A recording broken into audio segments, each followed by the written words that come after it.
Assalamualaikum warahmatullahi wabarakatuh. Alhamdulillahi rabbil alamin. Wassalatu wassalamu ala ashrafil anbiya'i wal mursalin Sayyidina wa maulana Muhammadin wa ala alihi wa sahbihi ajma'in. Amma ba'd. Ayyuhal ikhwah wal akhwat, a'azzani wa a'azzakumullah. Ya, seperti biasa di malam Senin kita mengkaji kitab Tauhid alladzi huwa haqqullahi 'alal 'abid, karya Syekhul Islam Muhammad Ibnu Abdul Wahhab bin Sulaiman At-Tamimi rahimahullahu ta'ala.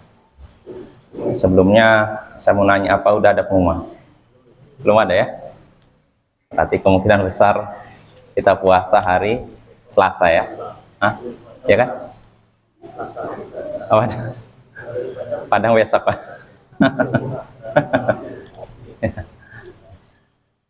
Ya, karena belum ada ya sambil nunggu lah. Kalau memang ternyata ada pengumuman besok, ya sudah kita tarawih nanti. Tapi karena belum ada pengumuman, ya kita taklim seperti biasa. Nanti kalau memang di tengah-tengah taklim ada pengumuman terbaru, ya tinggal kita ini aja, kita sesuaikan. Ya, nanti taklimnya mungkin dipersingkat, setelah itu selesai Isya kita langsung tarawih, ya salat hajat tarawih. Ya baik, bapak-bapak dan ibu-ibu yang semoga dimuliakan oleh Allah.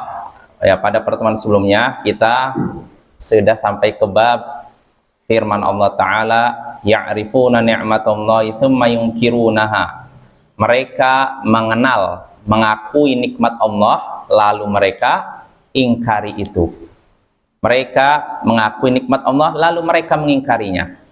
Mereka di sini adalah orang-orang musyrik, ya, bukan orang-orang muslim, orang musyrik zaman dahulu. Mereka mengakui nikmat Allah, diakui ini nikmat Allah, lalu diingkari. Ya, bagaimana maksudnya? Sudah kita bahas, ada 3 penafsiran di antara para ulama tentang mengakui nikmat Allah, lalu apa? Mengingkarinya. Ada 3 tafsir. Yang pertama yaitu seperti ucapan seorang, ini hartaku, aku dapatkan dari apa? Leluhurku. Ini hartaku, aku dapatkan dari hasil warisan dari ayah ibuku atau dari leluhurku, dari kakekku dan semacamnya. Nah, ini maksud mengakui nikmat Allah lalu mengingkarinya. Saya dapat harta ini dari hasil warisan nenek moyangku. Nah, yang seperti ini dianggap mengingkari nikmat Allah, ya, kalau tujuannya membanggakan diri. Tapi kalau tujuannya sekedar mengabarkan, ya ini tidak masalah. Kamu dapat uang ini dari mana? Ini warisan dari ayah saya. Boleh tidak? Boleh. Yang tidak boleh itu dalam rangka membanggakan diri. Oh, ini hasil warisan dari ayah saya, leluhur saya yang begini-begini. Nah, ini orang seperti ini sama saja mengingkari nikmat Allah. Dia tahu itu sebenarnya nikmat Allah lewat perantara siapa? Leluhurnya, tapi dia langsung sandarkan nikmat itu kepada leluhurnya, bukan kepada Allah. Yang seperti ini yang terlarang. Ini penafsiran pertama tentang mengakui nikmat Allah lalu mengingkarinya. Yang kedua yaitu seperti ucapan orang-orang, kalau bukan karena fulan tidak akan terjadi ini. Kalau bukan karena si anu tentu akan terjadi begini dan begini. Terjadi bencana, terjadi musibah. Kalau bukan karena kamu, saya sudah mati ketabrak. Nah, yang seperti ini termasuk mengakui nikmat Allah lalu mengingkarinya. Termasuk mengingkari nikmat Allah dengan menyatakan keselamatan saya gara-gara fulan. Nah, itu Bapak ya. Ini yang kedua. Yang ketiga, maksud mengakui nikmat Allah lalu mengingkarinya yaitu seperti ucapan orang-orang disebutkan oleh Ibnu Qutaibah. Orang-orang berkata zaman jahiliyah, ini berkat syafaat sembahan-sembahan kita. Kita bisa selamat, bisa begini dan begitu, berkat syafaat dari sembahan-sembahan kita. Nah, ini juga dianggap mengingkari nikmat Allah. Nah, itu tiga penafsiran. Intinya Bapak, maksud mengingkari nikmat Allah Allah. Maksudnya menyandarkan nikmat tersebut kepada selain Allah dan lupa dengan yang memberikan nikmat. Padahal selain Allah ini cuma perantara, tapi disandarkannya nikmat kepada itu, kepada perantara, dan lupa kepada yang pemberi sebenarnya. Nah, inilah yang dimaksud mengakui nikmat Allah lalu apa? Mengingkarinya. Dan kita sudah bahas pada pertemuan sebelumnya perkataan Syekhul Islam Ibnu Taimiyah ketika menyebutkan hadis Zaid bin Khalid. Nabi mengabarkan setelah di masa-masa Hudaybiyah, ketika beliau selesai sholat subuh, malamnya turun hujan, lalu Nabi bertanya kepada para sahabatnya, atadruna madza qala rabbukum?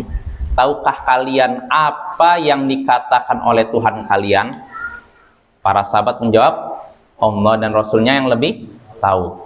Maka disitulah Nabi menyatakan, dia berfirman, Allah berfirman, asbaha min ibadi mu'minun bi wa kafir.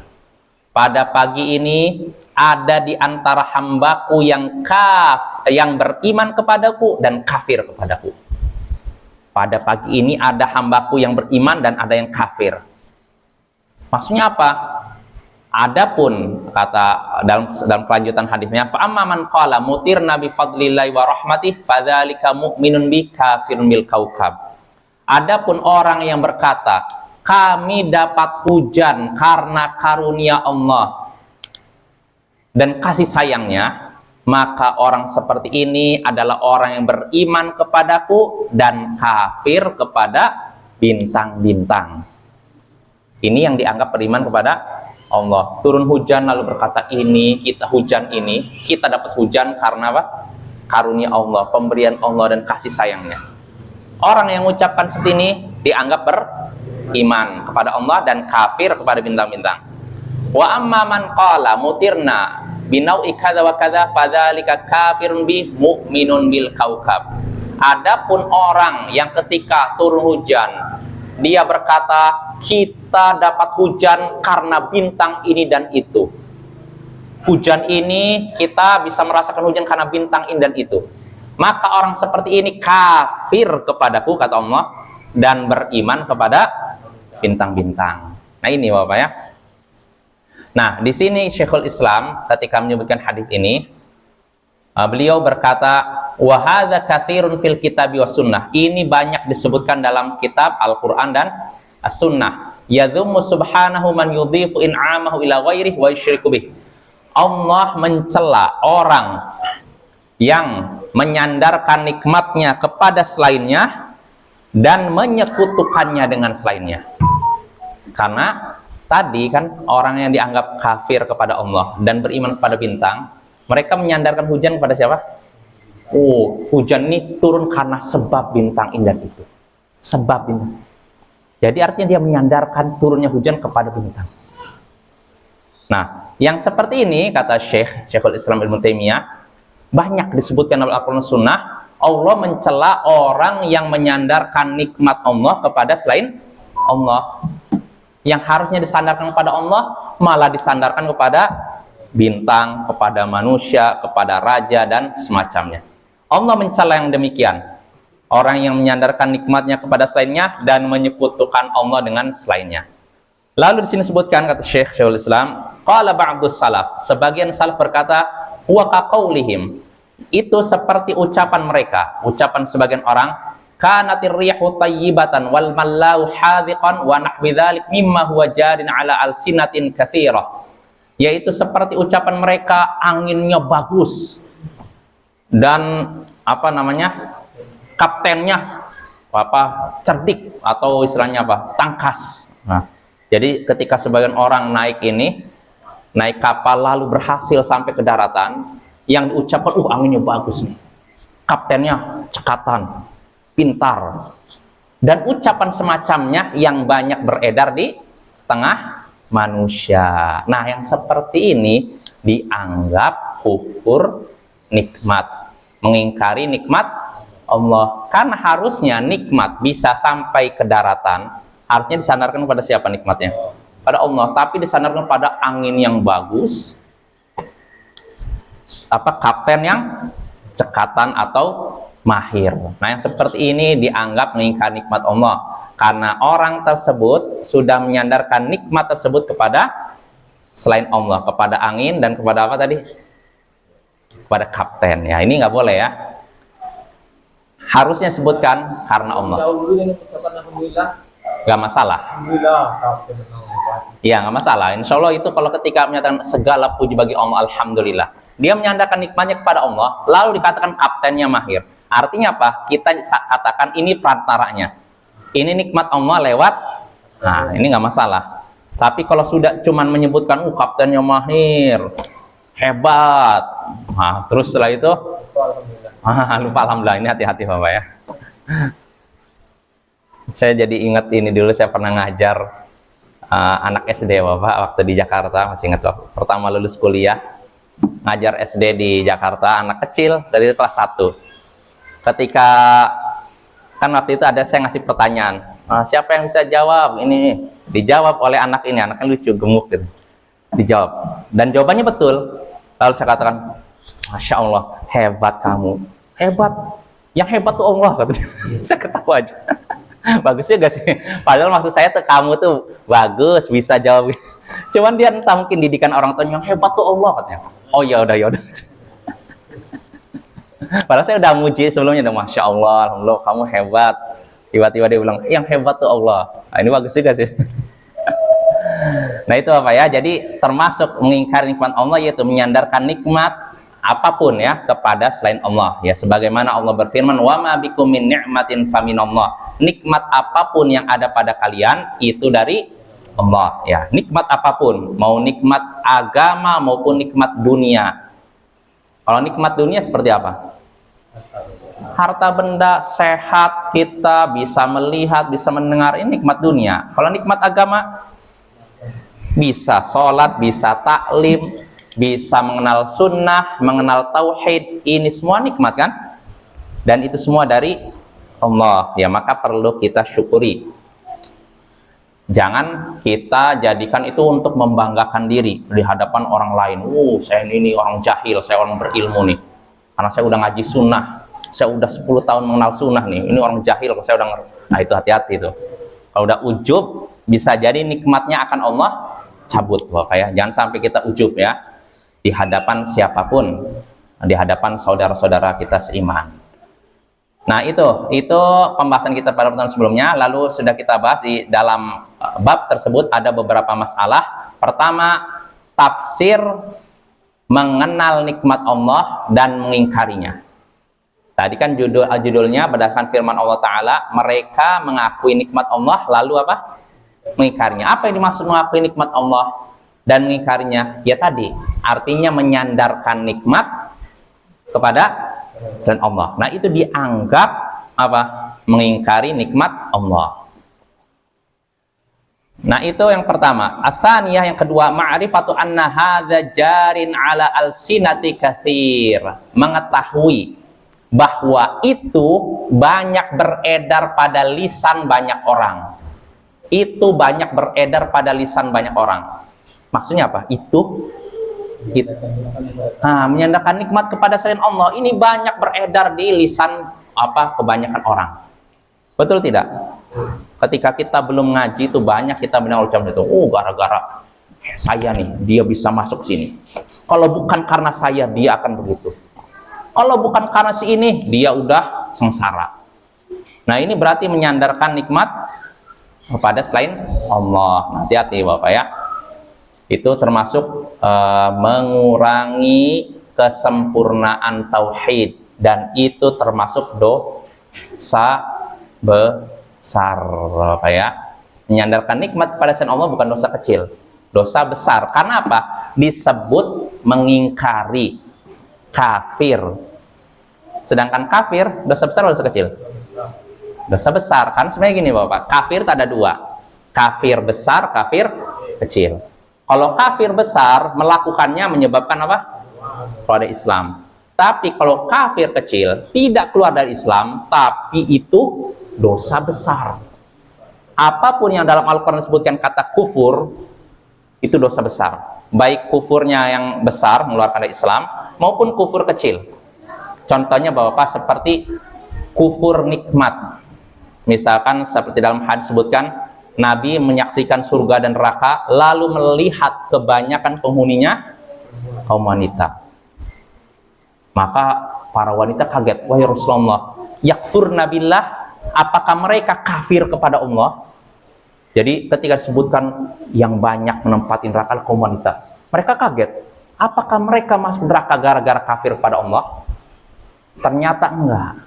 Kata Nabi, yakfurnal ashir, yukfirnal an wa yakfurnal ashir. Mereka banyak mencela dan ingkar kafir kepada suami. Kafir kepada suami maksudnya apa?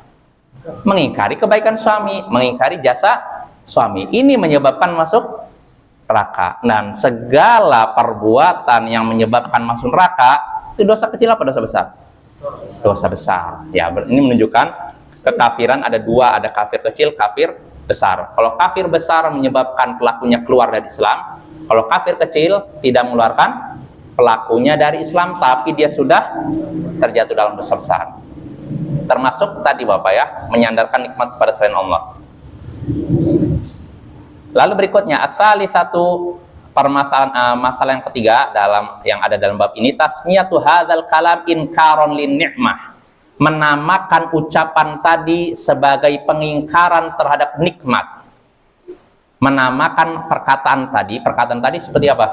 Perkataan apa? Kalau bukan karena fulan tidak akan terjadi ini. Terus seperti apa tadi? Anginnya bagus, apa kaptennya, apa mahir. Nah, yang seperti ini dianggap mengingkari nikmat. Ya, apapun ketika seorang menyandarkan nikmat pada selain Allah, berarti dia dianggap mengingkari nikmat Allah. Nah, itu jelas Bapak? Itu yang ketiga. Ar-rabi'atu, permasalahan yang keempat, ijtima'ud diddaini fil qalb, bersatunya dua perkara yang bertentangan dalam hati. Berkumpulnya dua perkara yang bertentangan dalam hati. Maksudnya apa ini? Dua perkara bertentangan dalam hati bersatu. Gimana? Maksudnya apa? Apa yang bertentangan di sini? Berkumpulnya dua perkara yang bertentangan dalam hati. Apa dua perkara yang bertentangan di sini? Ada yang tahu?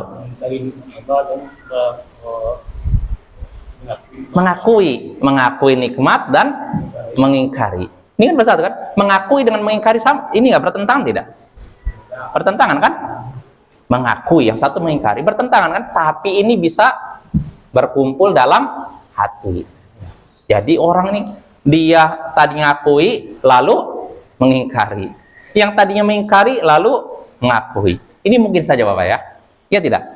Mungkin, tapi tidak dalam waktu yang bersamaan. Kalau bersamaan nggak mungkin. Saya mengakui dia dan mengingkari, nggak mungkin. Mau tidak mau salah satunya dulu, misalnya mengakui dulu baru ingkari, atau mengingkari dulu baru, ya enggak? Sama seperti gini, nggak mungkin seorang saya diam dan saya juga berbicara. Bisa? Antara diam dan berbicara kan saling bertentangan kan? Nggak mungkin bersatu. Tapi kalau bukan pada satu waktu, bisa tidak? Bisa saja saya berbicara lalu saya diam, atau saya diam lalu berbicara. Nah ini Bapak ya, itu maksud perkataan penulis tadi, berkumpulnya dua perkara yang bertentangan dalam hati. Bisa jadi orang pertama ngaku ini nikmat Allah, lalu dia ingkari dengan lisannya, dengan mengatakan ini gara-gara fulan. Saya bisa begini karena pertolongan si fulan. Saya dapat harta ini karena backing si fulan. Nah yang seperti ini dianggap mengingkari nikmat Allah. Jelas Bapak? Nah selesai. Nah sekarang kita masuk bab baru yang disebutkan oleh penulis. Berkata Syekh Muhammad ibnu Abdul Wahhab bin Sulaiman At-Tamimi rahimahullah, babu qaulillahi ta'ala fala taj'alu lillahi andada wa antum ta'lamun. Bab firman Allah Ta'ala, jangan kalian membuat tandingan bagi Allah sedangkan kalian sudah tahu. Jangan kalian, bab firman Allah Ta'ala, jangan kalian membuat tandingan bagi Allah padahal kalian mengetahuinya. Mengetahui apa? Apa maksudnya Bapak? Jangan kalian membuat tandingan bagi Allah padahal kalian mengetahuinya. Mengetahui apa? mengatakan bahwa Allah tidak punya tandingan. Loh, berarti kalau gitu boleh membuat tandingan bagi Allah kalau tidak tahu. Gimana? Maksudnya gimana, Bapak? Kan tadi katanya Allah melarang jangan kalian membuat tandingan bagi Allah padahal kalian mengetahui bahwa Allah tidak punya tandingan. Berarti kalau membuat tandingan bagi Allah dalam keadaan tidak tahu bahwa Allah punya tidak tahu Allah mempunyai tandingan, ini boleh nggak? Nggak boleh juga. Maksud wa antum ta'lamun, padahal kalian mengetahui, sedangkan kalian mengetahui, ini penekanan. Penekanan Bapak ya, artinya gini, membuat tandingan bagi Allah tidak diperbolehkan secara mutlak, baik dalam keadaan tidak tahu maupun tahu. Tapi kalau tahu lebih terlarang lagi, lebih diharamkan lagi. Itu maksudnya ya. Jadi nggak ada mafhum al-mukhalafahnya, tidak ada mafhum tuh pemahaman dari kebalikan ayat tersebut ya. Kita lanjut. Nah itu, jangan kalian membuat tandingan bagi Allah padahal kalian mengetahuinya. Tandingan bagi Allah. Apa yang dimaksud tandingan bagi Allah? Di sini Ibnu Abbas, Syekh menyebutkan perkataan Ibnu Abbas, perkataan yang bagus. Kata Syekh rahimahullah, qala Ibnu Abbasin fil ayah al-andad huwa syirk akhfa min dabibin namli ala safatin sauda'i fi dhulmatil lail wa huwa an taqul wallahi wa hayatika ya fulan ya wa hayatika ya fulan wa hayati. Ibnu Abbas berkata tentang ayat tadi. Ayat tadi dalam surat Al-Baqarah ayat 22 ya. Tadi Allah katakan jangan kalian membuat tandingan bagi Allah padahal kalian mengetahuinya. Jangan kalian membuat tandingan bagi Allah. Seperti apa maksud tandingan sini? Kata Ibnu Abbas, yang namanya tandingan di sini maksudnya syirik. Artinya jangan kalian berbuat syirik.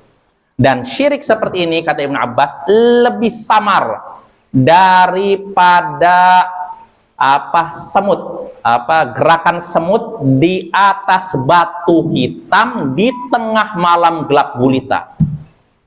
Syirik di sini, jadi jangan kalian membuat tandingan bagi Allah. Maksudnya jangan berbuat syirik. Dan syirik ini lebih samar daripada gerakan semut di batu yang hitam di tengah malam yang gelap gulita.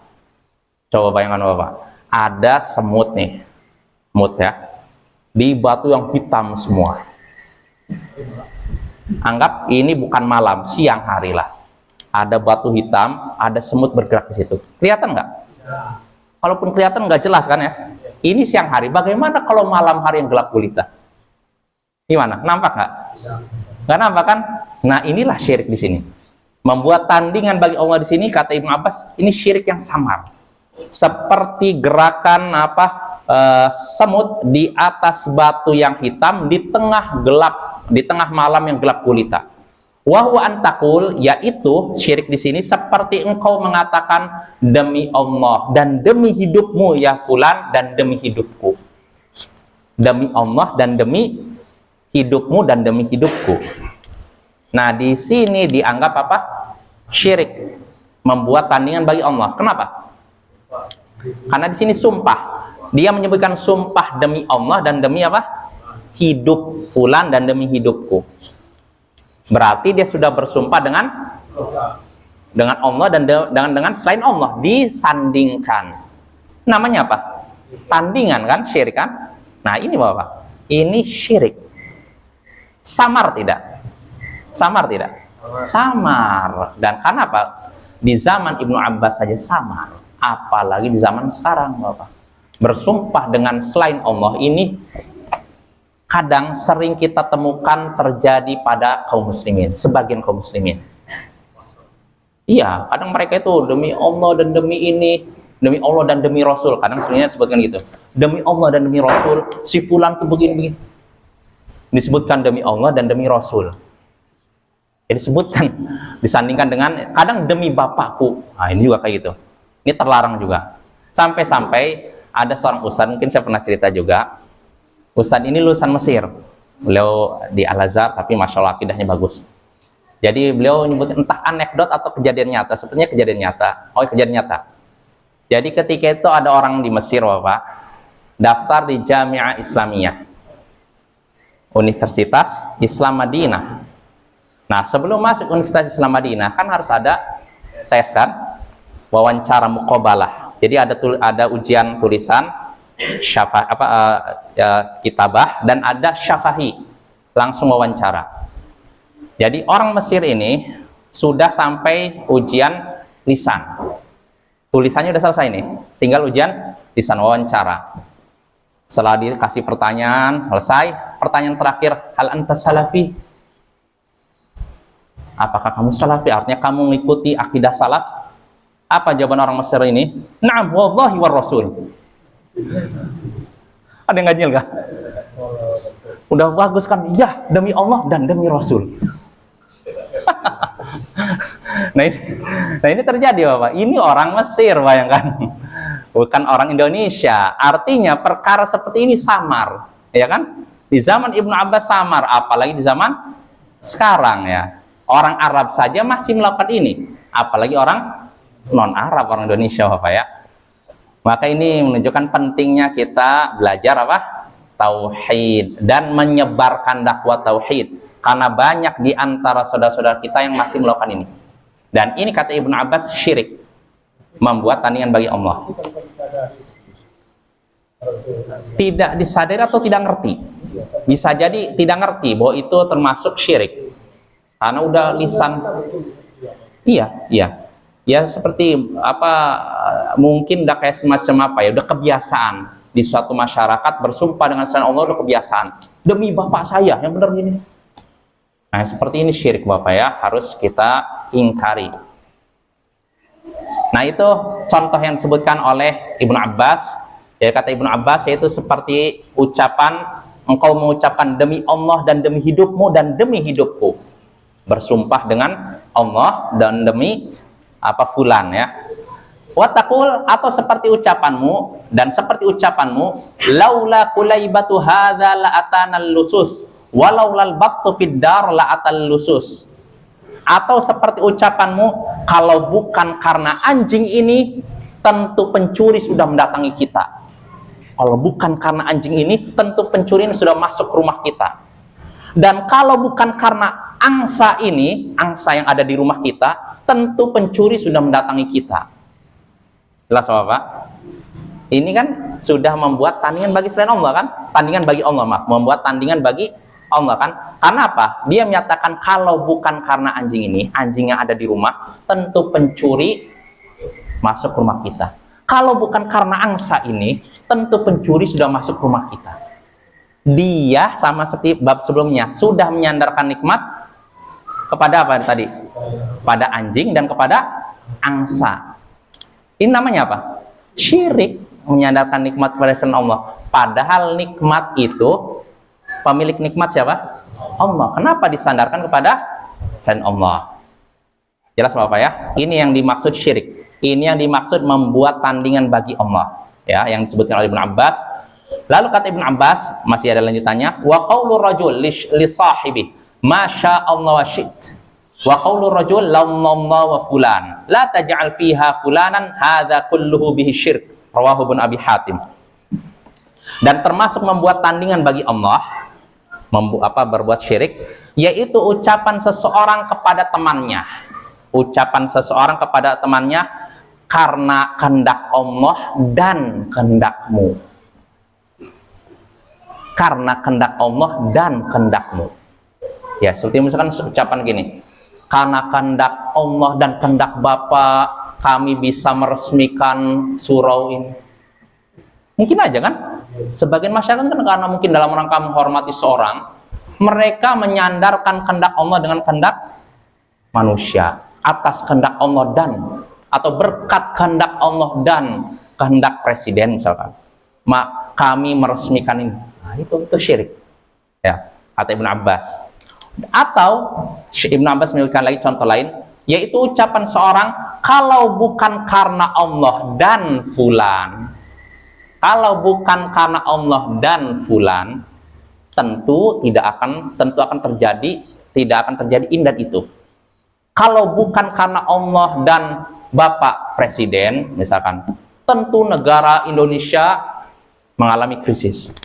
Kalau bukan karena Allah dan gubernur, tentu Sumatera Barat akan dikepung oleh banjir, misalkan gitu. Nah, ini kan sudah menyandingkan apa? Allah dengan manusia. Ini namanya apa?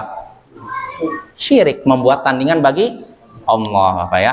Nah, di sini kata Ibnu Abbas, la taj'al fiha fulanan. Jangan sebutkan fulan dalam kalimat semua itu tadi. Jangan sebutkan fulan dalam semua kalimat tadi. Karena tadi kan sebutkan kalau bukan karena fulan, karena Allah dan fulan, tentu akan terjadi dan ini dan itu. Ya tidak?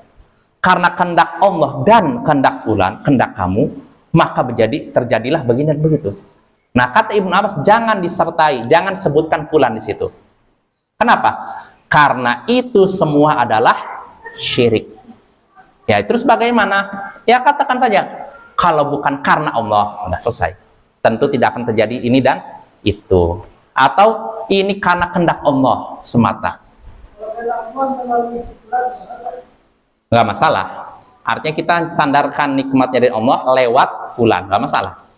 Tapi kalau ini karena kehendak Allah dan kehendak fulan, iya, karena dan itu artinya menyetarakan antara ini kata yang satu dengan kata setelahnya.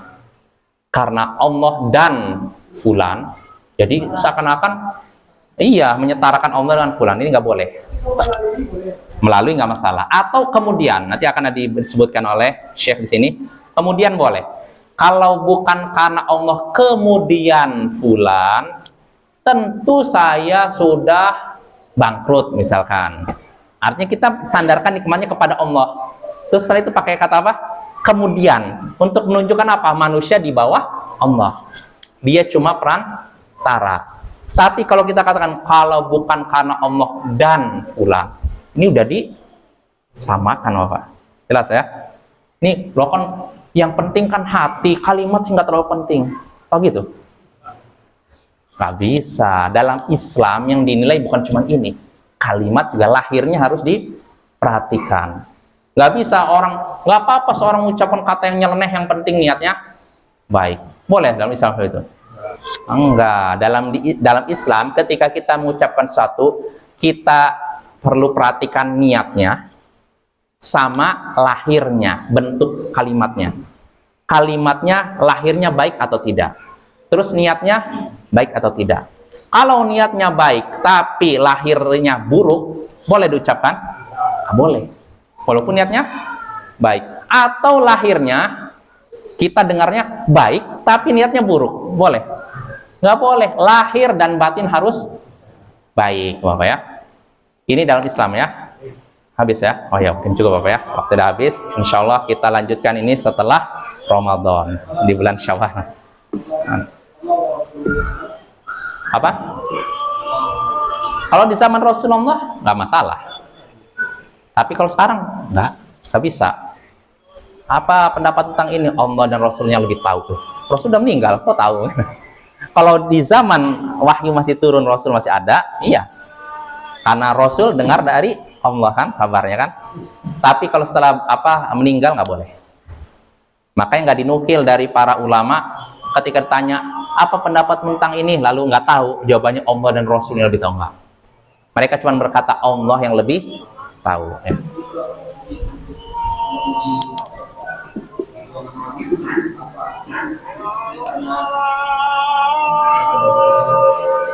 Gimana?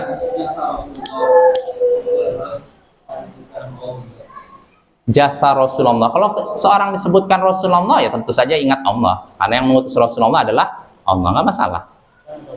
Iya, Rasulullah kan ada Allahnya. Ya jadi nggak masalah Rasulullah. Tapi kalau selain Allah itu yang jadi masalah. Apa? Udah ada pengumuman? Oh ya sudah. Hari Selasa Bapak ya. Berarti besok tarawih ya. Ya. Assalamualaikum warahmatullahi wabarakatuh.